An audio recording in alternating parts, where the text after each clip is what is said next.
យើងទៅសួរខ្លួនឯងថាយើងទិញឡាននឹងមកដើម្បីអីដើម្បីតម្រូវការឬក៏ដើម្បីតែគ្រាន់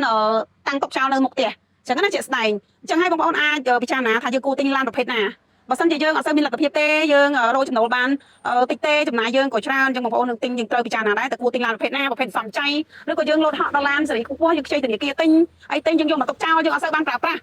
អាហ្នឹងយើងអាចខាតបងប្អូនណាហ្នឹងហើយបើសិនជាយើងមានតម្រូវការយើងមានកូនតូចកូន2កូន3កូន1អីចឹងយើងអត់កូនប៉ុន្តែយើងទិញឡានតម្លៃមួយដែលសមរម្យដែលសមត្ថភាពយើងមានហ្នឹងហើយយើងកុំបើសិនជាបងប្អូនបងលក់ក៏បងប្អូនត្រូវចូលរួមឲ្យបានច្រើនដែរណាបងប្អូនណាហ្នឹងហើយអញ្ចឹងហើយវាធ្វើឲ្យយើងអត់សូវវ៉ាន់កបងប្អូនហ្នឹងជាក់ស្ដែងហើយបើសិនជាយើងទិញឡានហ្នឹងមកគ្រាន់តែបើកទៅឆ្ងាយម្ដងហើយក៏អត់សូវបានទុកចោលមកផ្ទះតាំងក៏ឡើងយើងចាក់ដែរហើយទី2ក៏លោកវិញខាតដែរបងប្អូនទៅតាមឆ្នាំអញ្ចឹងបងប្អូនទៅម្ចាស់ឡាននេះផ្ទាល់គឺគាត់វិញអ្នកប្រពន្ធមានកូនមួយគាត់ទិញឡាននេះមកគ្រឿងគាត់បើកតម្រូវការជាស្ដែងគាត់ចង់បានឡានសំចៃហ្នឹងហើយឥឡូវគាត់លក់ឡាននេះចេញមិនមែនមានបញ្ហាទេតែគាត់រកចំណូលបានច្រើនគាត់ដូរសេរីម៉ូតអញ្ចឹងបងប្អូនក្តីសម័យយើងអាចតទៅមុខទៀតបានតាអញ្ចឹងយើងទិញឡានដើម្បីសំរុំជាស្ដែងទៅតម្រូវការយើងប្រើបន្ទាប់មកបងប្អូនអាចមានលទ្ធភាពរកបានជាមួយបងប្អូនទិញឡានសេរីបន្តទៅខុសតាមទៅតាមចំណូលយើងណាហ្នឹងហើយចំណូលចំណាយយើងអញ្ចឹងដោយលោកគ្រូហ្នឹងគាត់ទិញឡានសេរីខ្ពស់ជាងហ្នឹងគាត់មានលុយពីមុនគាត់ជិះឡានហ្នឹងចាំថ្ងៃហើយឡានស្អាតម្ចាស់ដើមទី1តាក់លេខដើមទី1គាត់ទិញសិលពុនបងប្អូន